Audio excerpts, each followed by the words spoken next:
Hello guys, कुइराबा मतुंगदा ngasi बहुत दिन के बाद मैं अपना यूट्यूब चैनल में ऑनलाइन लाइव आया हूँ। तो गाइस ये हमारा गांव का वो है।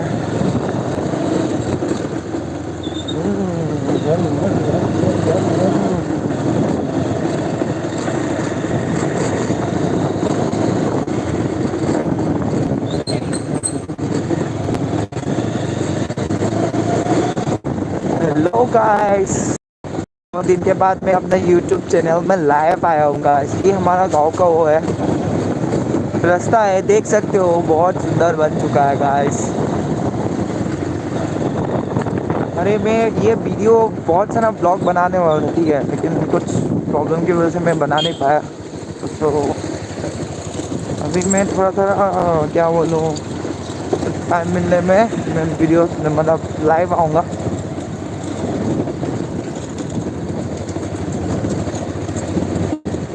ये तोंदम लकाय वाला रास्ता है। ये मैं अपना गांव से निकल चुका हूँ। ये तोंदम लकाय वाला रास्ता है। तो हाँ बहुत है मेरे What upon the belay rami jam na kira bi mai puti hai nam se laga moran samlani ai na live lai se maram ke songi na te lambi langang ga khoi kino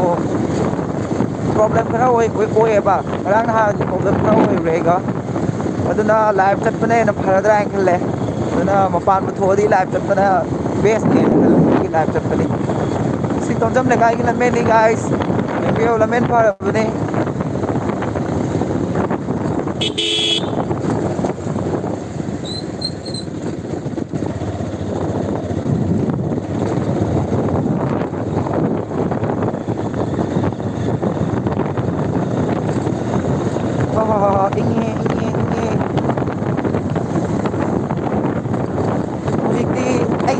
na ko live sa thaba ni na haidi boring oidre ba thang dom live thaba thak ro thak ta kai kai chat ado मैं आप लोगों को high happy new year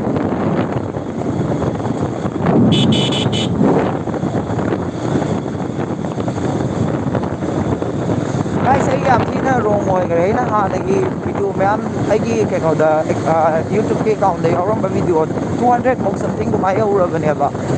तो delete हो गई video yam no आइते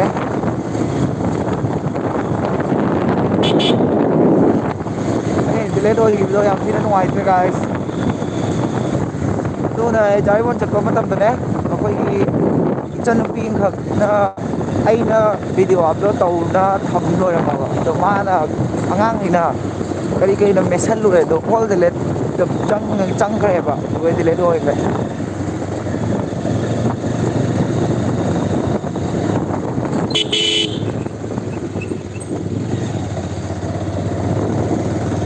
si kasipur lambe ni me amite kumata ni se koi ajal tala kasipur hai ba pham do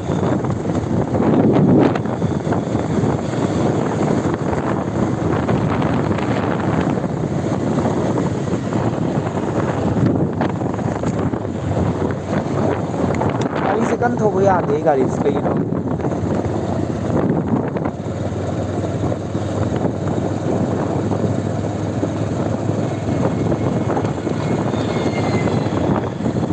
kan ni lai gari na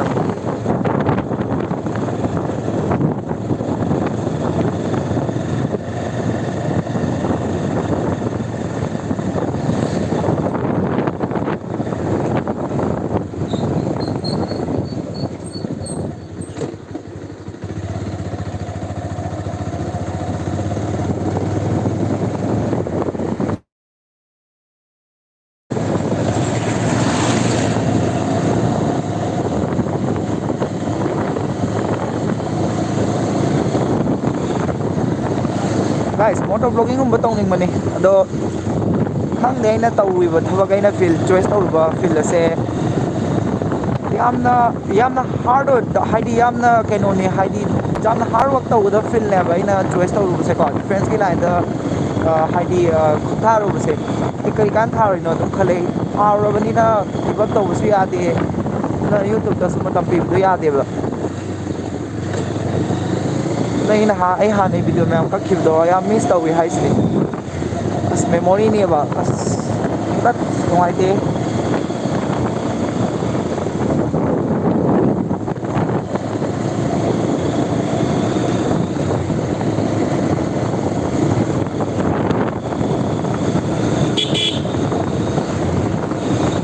ꯋꯥꯠꯇ ꯄꯥꯟꯗꯕꯤ ꯂꯩꯔꯥꯡꯅꯤ ꯆꯝꯅ ꯀꯦꯔꯕꯤ ꯃꯥꯏꯊꯣꯡꯅꯤ ꯍꯩꯅꯝ ꯂꯩꯅꯝ ꯆꯦꯜꯂꯕ ꯃꯨꯔꯅꯤ ꯁꯝꯂꯥꯡꯅꯤ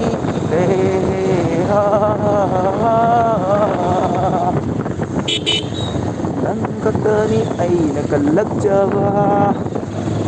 ꯅꯪ ꯈꯛꯇꯅꯤ ꯑꯩꯅ ꯅꯨꯡꯁꯤꯖꯕ ꯒꯥꯏꯁ ꯃꯌꯥꯝ ꯑꯥꯗ ꯎꯔꯤꯕ ꯆꯤꯡꯁꯦ ꯀꯩꯅꯣ ꯑꯥꯗ ꯎꯔꯤꯕ ꯆꯤꯡꯁꯦ ꯀꯩꯅꯣ ꯇꯧꯔꯦ ꯂꯩꯆꯤꯟ ꯊꯥꯕꯅꯤꯅ ꯎꯕ ꯐꯪꯗ꯭ꯔꯦꯀꯣ ꯁꯤꯒꯤ ꯆꯤꯡꯁꯦ ꯑꯩꯈꯣꯏꯒꯤ ꯀꯩꯅꯣꯒꯤ ꯆꯤꯡꯅꯤ ꯀꯩ ꯍꯥꯏꯒꯦ ꯍꯥꯞꯂꯣꯡꯒꯤ ꯆꯤꯡꯅꯤ ꯑꯩꯈꯣꯏꯒꯤ ꯕꯣꯔꯥꯏꯜ ꯄꯍꯥꯔꯒ ꯍꯥꯏꯕꯗꯣ ꯑꯗꯨ ꯆꯤꯡꯗꯨꯅꯦꯕ ꯑꯗꯨ ꯂꯩꯆꯤꯟ ꯊꯥꯕꯅꯤꯅ ꯎꯕ ꯐꯪꯗ꯭ꯔꯦ ꯃꯌꯥꯝ ꯇꯧ ꯌꯦꯡꯉꯨꯅꯦ ꯀꯌꯥꯝ ꯑꯣꯚꯔꯇꯦꯛ ꯆꯠꯅꯤꯡꯉꯤꯅꯣ ꯏꯇꯨꯁꯦ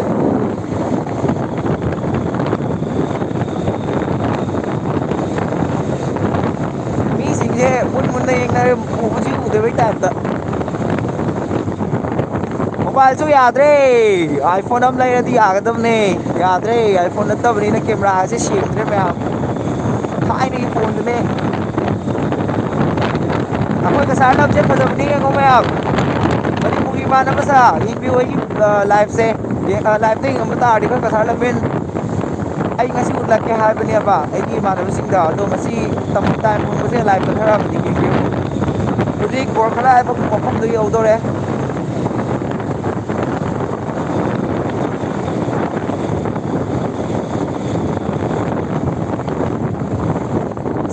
ꯀꯩꯅꯣ ꯇꯧꯔꯤꯁꯦ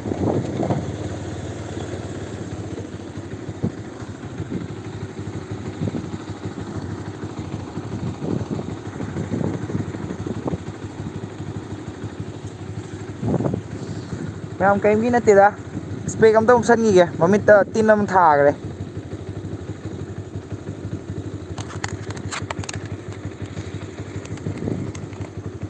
ꯑꯣꯀꯦ ꯀꯝꯄ꯭ꯂꯤꯠ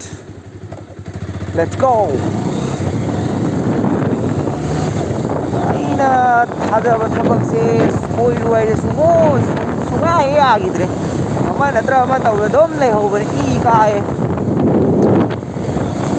ꯀꯔꯝ ꯀꯥꯟꯗ ꯑꯣꯏꯗꯣꯏꯅꯣ ꯈꯪꯗꯦ ꯑꯣꯏꯔꯗꯤ ꯂꯗꯥꯛꯀꯗꯣ ꯔꯥꯏꯠ ꯑꯝꯇ ꯀꯥꯞꯊꯣꯛꯀꯦ ꯇꯧꯕ ꯑꯩ ꯇꯧꯔꯛꯈꯤꯅꯤꯗ ꯑꯩꯒꯤ ꯌꯨꯇꯨꯕꯀꯤ ꯆꯦꯅꯦꯜꯁꯦ ꯑꯩꯅ ꯍꯥꯡꯈꯤꯕꯁꯦ ꯃꯣꯅꯤꯇꯥꯏꯁ ꯑꯣꯏꯈꯤꯕꯗꯣ 2 years ꯃꯨꯛ ꯆꯪꯈꯤ ꯍꯥꯏꯗꯤ ꯐꯖꯅ ꯑꯦꯛꯆꯨꯋꯦꯂꯤ ꯀꯣ ꯌꯨꯇꯨꯕꯀꯤ ꯐꯤꯜꯁꯦ ꯌꯥꯝꯅ ꯅꯨꯡꯗꯤ ꯅꯨꯡꯉꯥꯏ ꯑꯗꯣ ꯋꯥꯁꯨ ꯋꯥꯏ ꯋꯥꯔꯒꯁꯨ ꯅꯨꯡꯉꯥꯏ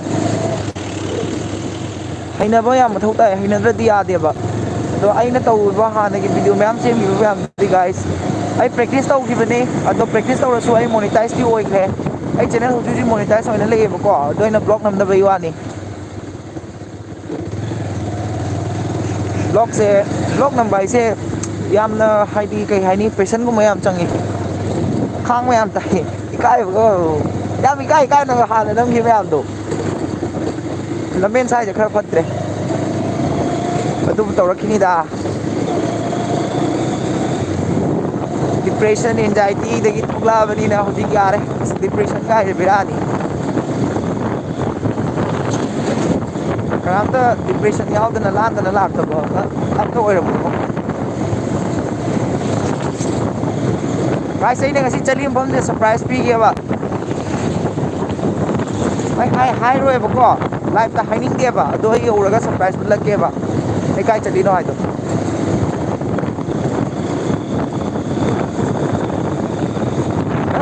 ꯅꯪ ꯑꯩꯅ ꯀꯜꯂꯛꯆꯕ ꯅꯪ ꯈꯛꯇꯅꯤ ꯑꯩꯅ ꯅꯨꯡꯁꯤꯖꯕ ꯑꯩꯒꯤ ꯒꯥꯔꯤꯁꯦ ꯒꯥꯏꯁꯦ ꯌꯥꯝꯅ ꯅꯨꯡꯕꯨ ꯅꯨꯡꯁꯤꯉꯣ ꯍꯥꯏꯕꯗꯤ ꯃꯥꯅ ꯆꯍꯤ 5 ꯍꯦꯜꯂꯦꯕꯀꯣ ꯑꯗꯣ ꯃꯁꯤ ꯒꯥꯔꯤꯁꯤꯅ ꯑꯩꯉꯣꯟꯗ ꯉꯁꯤꯐꯥꯎꯗꯤ ꯈꯨꯗꯣꯡꯊꯤꯕ ꯊꯕꯛ ꯑꯝꯇ ꯄꯤꯗ꯭ꯔꯤ ꯑꯩꯒꯤ ꯑꯦꯅꯤ ꯍꯥꯏꯗꯤ ꯑꯂꯨꯕ ꯃꯇꯝꯗ ꯃꯥꯅ ꯌꯥꯝꯅ ꯃꯇꯦꯡ ꯄꯥꯡꯕꯤꯔꯦ ꯑꯗꯨꯅ ꯃꯥꯁꯦ ꯑꯩꯒꯤ ꯒꯔꯜꯐ꯭ꯔꯦꯟ ꯑꯗꯨꯃꯥꯏꯅ ꯒꯔꯜꯐ꯭ꯔꯦꯟꯅꯤ ꯍꯥꯏꯇꯥꯔꯦꯅꯦ ꯑꯩꯒꯤ ꯕꯥꯏꯛꯁꯦ ꯑꯩ ꯒꯔꯜꯐ꯭ꯔꯦꯟ ꯑꯣꯏꯍꯜꯂꯕꯅꯤ ꯑꯩꯅ नौबा गाड़ी का थौदबना फै सि बरखला हाइबा मफमदनि गाइस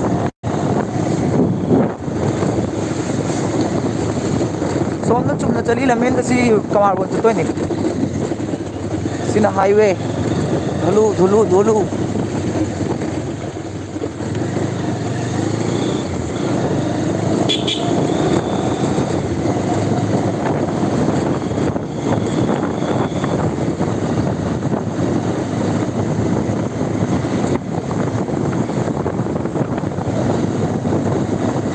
मैम अना खाई को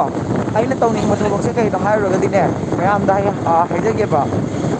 अगर तौनीसे राइड अखोई ब्लॉगिंग मोटो ब्लॉगिंग तौनीबनेबा अदो मोटो ब्लॉगिंग तौबसे हाइदी कई हाइनी नुआइब थबक्ति नत्तेको वादी वाई दो तौबदी याय फजद्रे हो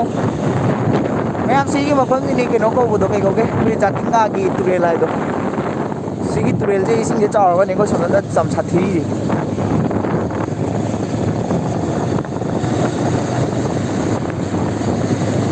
हाईवे कारे लमेन फजद्रो मैम लमेन इंबिरो पाबनि लमेन खतंग नेट के को साइदा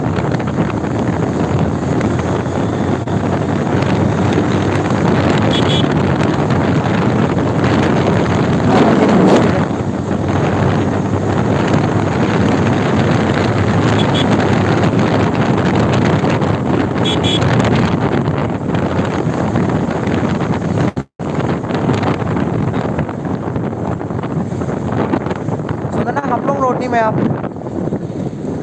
साइड गाड़ी काथोकाची रिक्स नहीं बी केयरफुल फजना थौबियो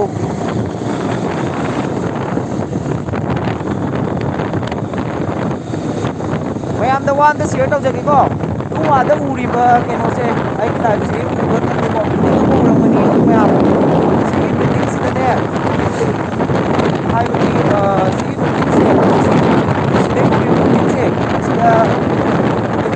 बिल्डिंगने हाबनेबा तो मैम बिल्डिंग से उरेना बड़ा कोल्ड स्टोरेज हाएबा बिल्डिंग से थबक लौनी हाबनी तो मैं कनोगी आलू कुंबा के स्टोरेज कोई तौबनी हाबनेबा तो मैम थबक से लागा हाइनाबि लौनी हाबनी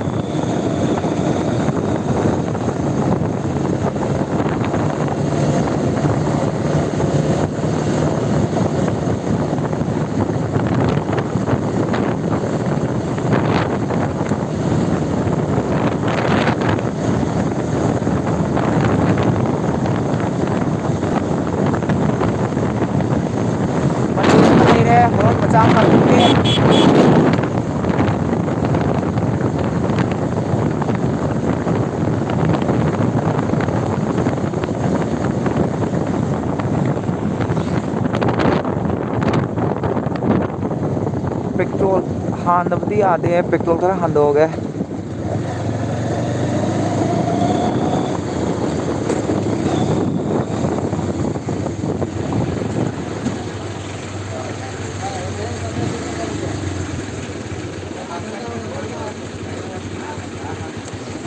भैया ओ भैया 100 का दो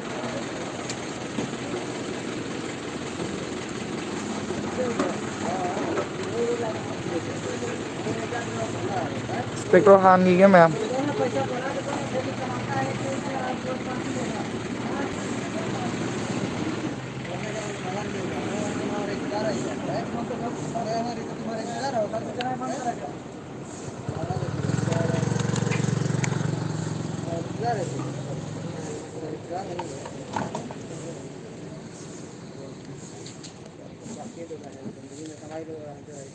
पैसा ले कैसे हो और हाँ थोड़ा घूमने जा रहा हूँ ऐसे ही आप जालपरा जा रहे हो दाम छोड़ा अच्छा भैया 100 का दो ना क्या बोला भैया दाम छोड़ा अभी नहीं अभी टाइम नहीं है मैं अभी थोड़ा बिजी हूँ करूँगा धीरे धीरे आऊँगा अभी बाकी है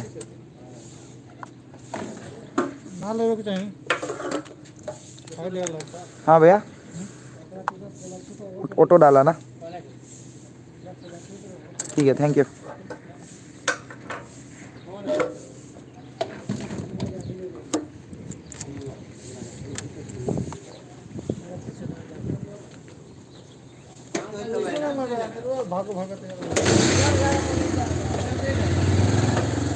चलता हूँ बाय बाय नों सामने नाए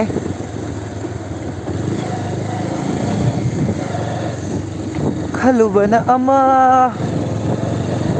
ओइरकपना अमा अदुना सुंखन खलुरनु करीम कानादे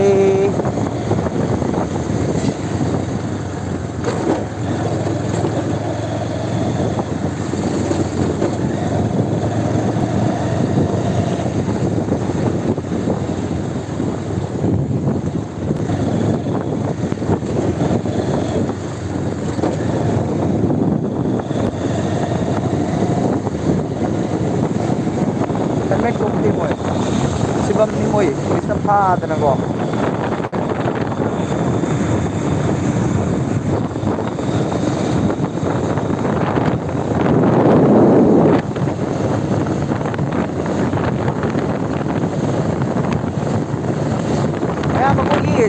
हाईवे से को हाईदी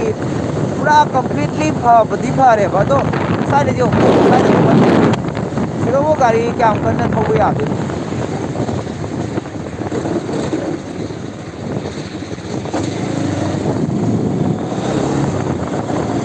dulu ya usah lihat dulu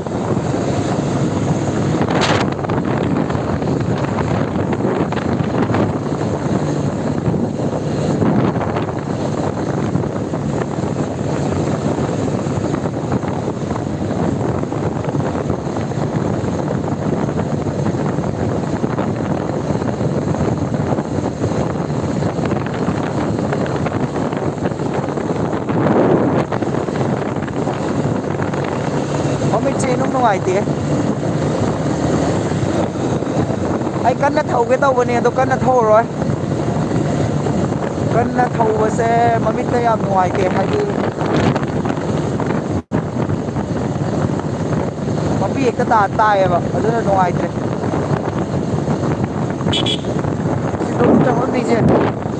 còn tôi thì có biết còn luôn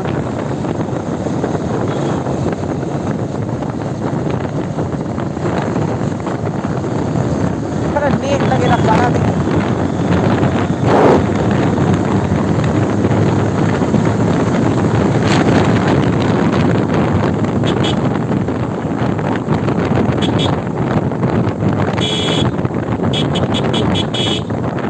Kita ini kali buat seperti guys.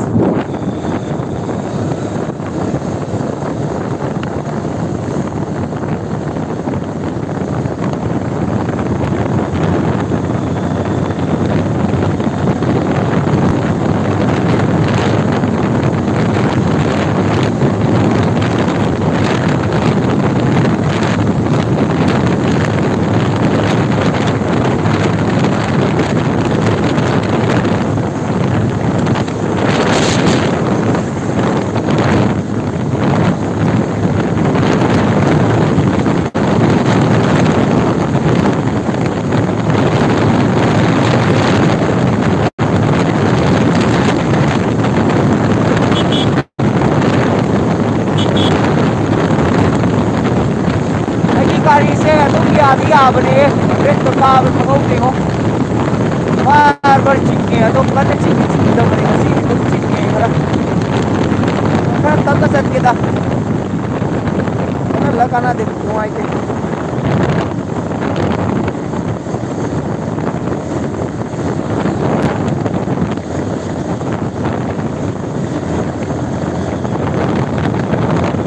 right hand curve